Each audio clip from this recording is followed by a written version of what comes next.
Dr. Fesharaki, welcome to Papua New Guinea. I know you've been a regular visitor over many years and you are quite an expert on the PNG oil and gas scene. I thought I might start off by asking you a little bit about the global scene as you see it. What's been interesting is last year when the prices suddenly fell, a lot of companies and countries seem to have been taken unaware. But in fact, the situation had been building up for some years because of rising US oil shale production.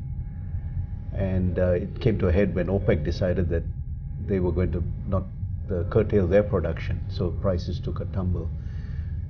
How do you read the situation at that time? You know, a lot of people have pinned their hopes on a so-called new normal, which is $100, $110 a barrel. That new normal was a fake normal. It wasn't really a proper price. It was managed by the Saudis, and they reduced and increased their production to keep the prices at those levels. So it was an unusual period because everybody liked the higher prices. The sellers of oil liked it. The consumers liked it too. Although the price was high, they could develop alternative energy sources. They could develop energy efficiency, but also could curtail consumption. So it was an environment that everybody liked, but it was an unsustainable environment. The higher prices kept a lot of new oil coming in, and even the oil producers at $80 a barrel would come in because they would make $20 to $100. So it created a competition that now it's very hard to get out, force out of the market. And the Saudis had no choice but to abandon the policy and start on a market share policy, let the prices go down to decide who has the priority. In the Middle East, the cost of oil production is still $5 a barrel. So basically, they should prevail. But at current prices, still a lot of the producers in the US or elsewhere remain in the market. If you want to push everybody out, you need to push the prices below $30 a barrel. And that would be very tough for many people politically to do. Yeah, with the OPEC and the Saudis, do you think in retrospect what they did, they had no choice doing? I think they had no choice doing it. The Saudis could have kept the price at $100 another 4 or 5 years by cutting their own production. But at the end, the problems don't go away. You really need to have a readjustment where a lot of high-cost producers do not produce and the low-cost producers produce. If you have a situation that a low-cost producer had to shut in so high-cost producer produces the oil, something is really wrong with that kind of picture. And I think we are now in the transition to a rebalancing. We don't know exactly where the rebalancing will end up, but we are now in the middle of this transition. One of the sort of awkward outcomes of all this is that much of the oil reserves that exist are in the Middle East. And in fact, I think many of the Middle East countries don't really know the extent of their reserves because there hasn't been much modern exploration done in these places. So how do you read that situation? Because in a way, you know, they look like they're losing on all fronts at the moment. I think that's a good way to put it, that actually, not only in the Middle East, guys that don't do exploration, but they don't even know how much the reserves are. In the Middle East, if you want to know what the reserves are, you have to bring an international audit firm. An international audit firm will tell you what the reserve is, but they also have to tell their own government. So if you want to keep secrets about your reserves, the best thing is not to know it yourself. So whatever the countries in the Middle East say, that's what the numbers which are listed. There is no firm numbers in the Middle East. We know there is a lot, but we don't know how much. So many of these countries, they enjoyed the $100 oil. As the prices fell, they found out that actually they're having a tough time, and also that the only way for them to get their market share back is to keep the prices low, which nobody likes. So very difficult environment for them, but at the end of the day, they will prevail if they're able to stand the pain long enough to force the other people out of the business. Do you think there was a certain amount of miscalculation on their part? Because it seems like when OPEC decided to try and keep its market share, there seemed to be a view that once oil prices fell, say, below $70 or $60 a barrel, that they would badly constrain and hurt the US shale industry. But that it's not happening. That's absolutely correct. Actually, none of us knew. I think even the Americans themselves didn't know. So there was a misconception that by $70, everything gets shut down and they can begin to be the rulers again in the business. But what was underestimated was the resilience of this small scale producer. Actually, if the big oil companies were there, the Saudis may be right. But the small scale producers, they keep innovating. In the past 6 months alone, every month the cost has come down 5%. So today at $50 a barrel, most US producers still get up to 20% rate of return. The costs are still going down. We don't know where the floor is, but maybe by the end of next year at $40 a barrel, they could still make a decent rate of return. So what they didn't know, the Saudis, was the resilience and the ability to reduce costs. And yes, they did miscalculate, but even if they knew this, they still had no choice. They had to rearrange the global system. The old way wouldn't work. What's also very interesting is that in the US, even though the number of oil rigs operating has fallen quite dramatically, production seems to be holding up. And there's some reports recently that some of the oil shale production can be can have a break-even price of as low as $22 a barrel. So what do you read into this development? I think that looking at the shale, at the rigs as an indicator of production is the wrong way to do it. Because remember, I was telling you that some of these projects, even at $80, $90 came in, a lot of bad projects started. So a lot of the bad projects go out. And also rig efficiency continues to increase. In so many places, you lose less rigs, but you have more productivity. So looking at rigs as a number is not enough. It gives you a directional indication. So for example, this year, on a total year, we're looking at a 600,000 barrels per day increase in the US production compared to the year before. But if you look at the last quarter of this year, compared to last quarter of last year, we're looking at a 800,000 barrels per day decline.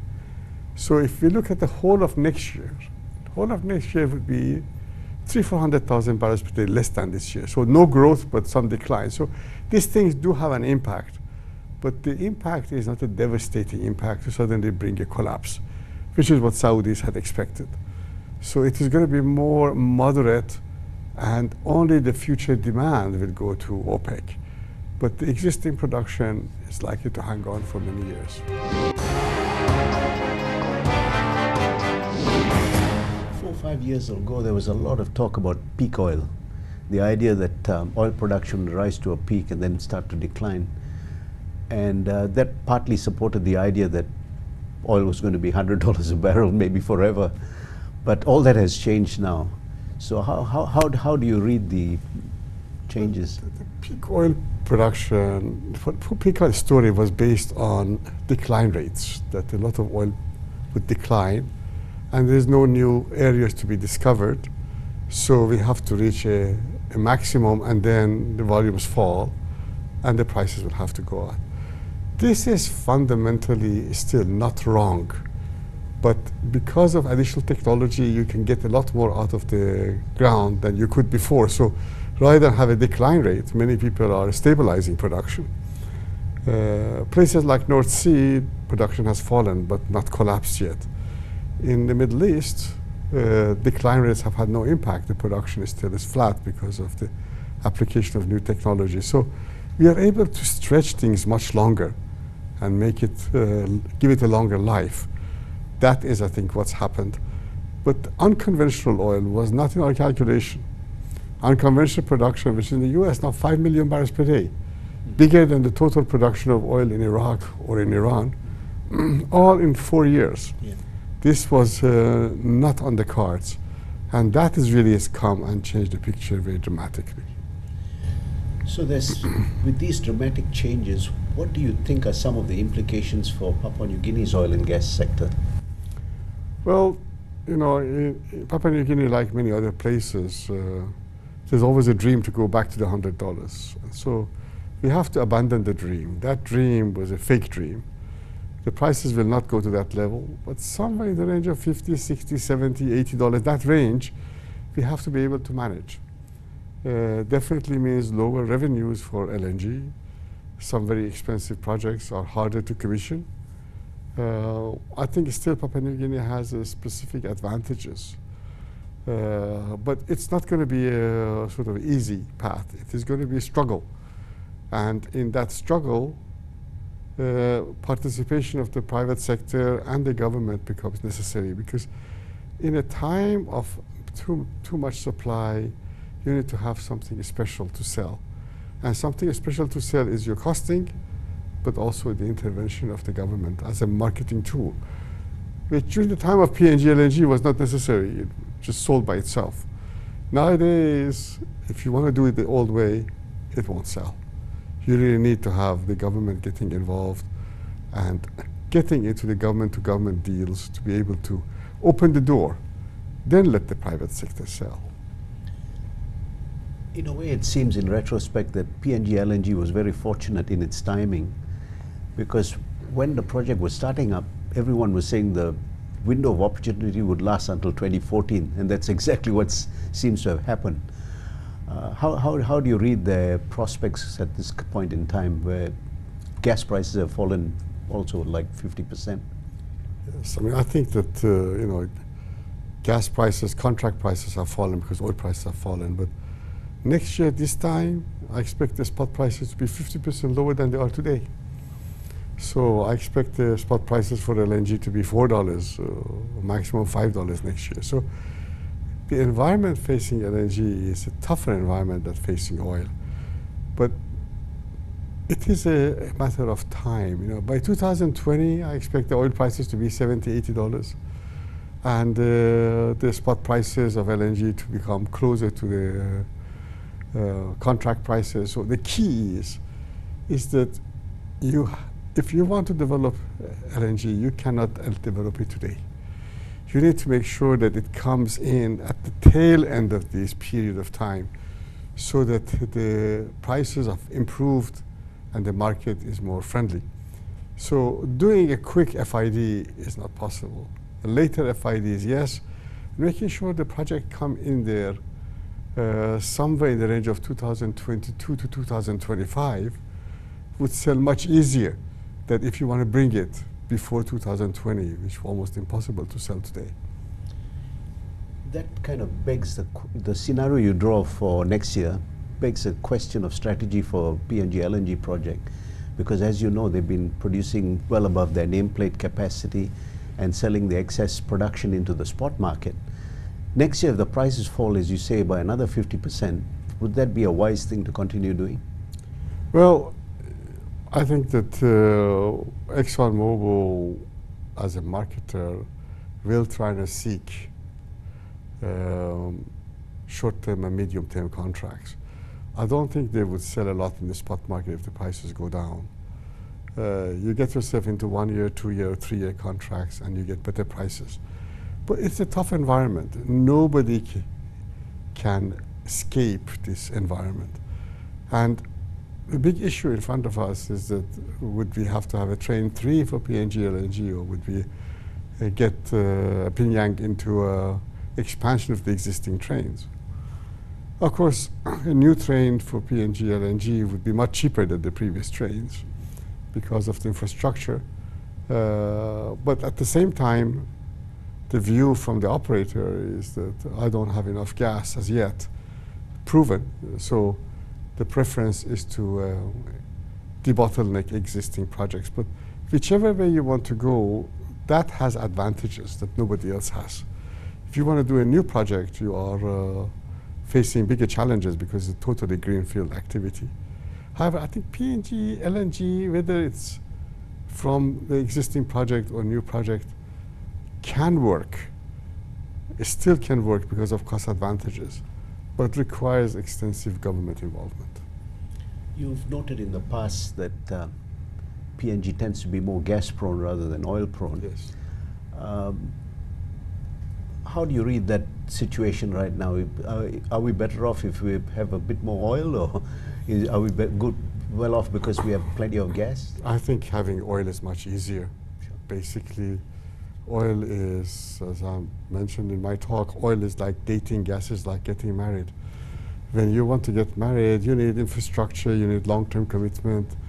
In oil, you should just produce it and sell it. So in terms of revenue, oil, it gives you a much more revenue than gas does. So basically, if PNG had more oil, it would be easier than if it had more gas, but God has put the gas resources here. And they are not cheap, I mean, they're not easy. These are not simple projects, but there is enough to support 5 trains of LNG, maybe later in the future 6 or 7 trains. So PNG has a chance of becoming a major global player, and because it's new, many countries like Brunei entered early, but they're running out now. So as they go out, PNG, which is the similar size, comes in and takes the space for the next 20 years.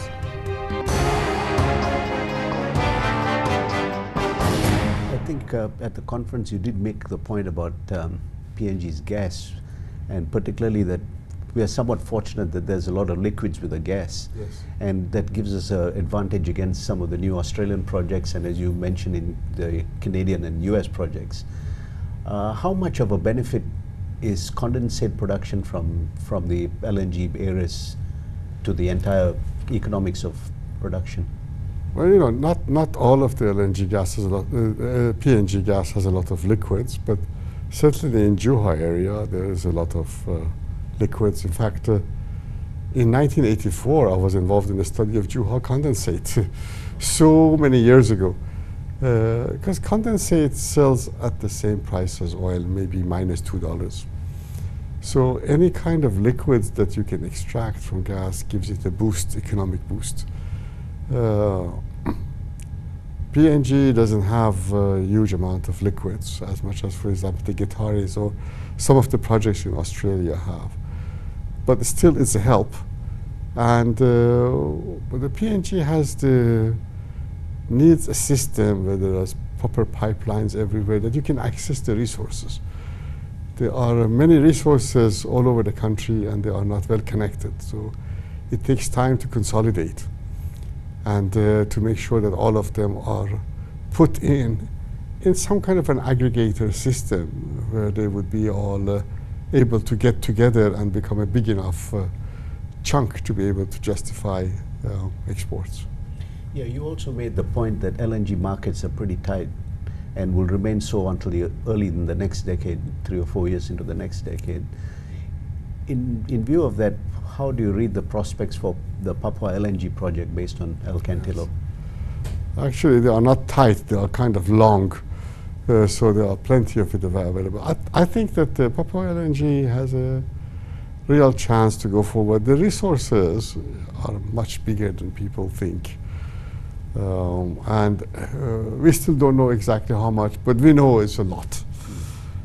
So my expectation is that this needs to be sold primarily to the Japanese, and it has a chance of going forward. I don't know, at the moment expectation is FIDs of 2017, 18, maybe a little too optimistic. So it may come a little bit later. But it will go forward, and I'm quite optimistic that you can end up making multiple trains from it. That in fact it could become larger than the existing PNG LNG by a substantial margin. When you bring it, and timing, the cost, all these things are critical. But the resource is there, and cost advantage is there. So we need to be patient. Again, in a marriage, you have to be patient for relationships to work. It's not very quick resolution. One of the problems that we face these days is that the buyers, they don't want to buy 20 years anymore. They like to buy 10 years. So financing issues will be more challenging. I think the prospects are very good, but it's going to be slower than people expect. Maybe to conclude, Dr. Fesharaki, I might ask you, What are some of the other initiatives you think the PNG government could be taking to promote and help this sector? Well, I think a lot of it, the government is already doing it. Is first, I think we need a proper national oil company. And I think Kumul Petroleum is being put together as a proper national oil company. In the past, we've had bits and pieces, and Kumul Petroleum, previously NPCP, was created once, abolished once, recreated again. I think a foundation legislation is put together to make it last longer and on a sustainable basis. We have to have the national oil company be involved in helping to market, helping to develop the projects, and we also need to have make sure that the resources in the country are not only used for export but benefit domestic economy by power sector, by fertilizer sector. But the LNG aspects in terms of hard currency has to be the critical player. I think a lot of the initiatives are the right initiatives because we never had a real foundation. This time we are building from the floor up rather than from up down. And I think that these are very, very positive moves, the most positive I've seen in Papua New Guinea in the past 30 years. Dr. Fesharaki, going back to the global scene, some years ago everyone was worried about peak oil. But now it looks as though maybe peak demand may be an issue because a lot of alternates are coming in and some of them may not even have been viable, but because of climate change and other factors, they've taken a natural share of the energy market. So do you think there's going to be a time where oil demand is going to kind of come to a peak and maybe start falling? Well, I think, in the industrialized world, the oil demand already peaked in 2006, and from 2006 is in a permanent decline. So for emerging markets, I can't see that happening before 2040. So it's still a long way to go. And when it comes to the natural gas for power sector and oil for the transportation sector, there are competition from other sources, but I don't see the competition inhibiting this growth. So I think a million and a half barrels per day demand growth for the next 15 years is basically a very reasonable projection, and that still adds a lot to the global demand. Thank you very much, Dr. Fesharaki. Thank you.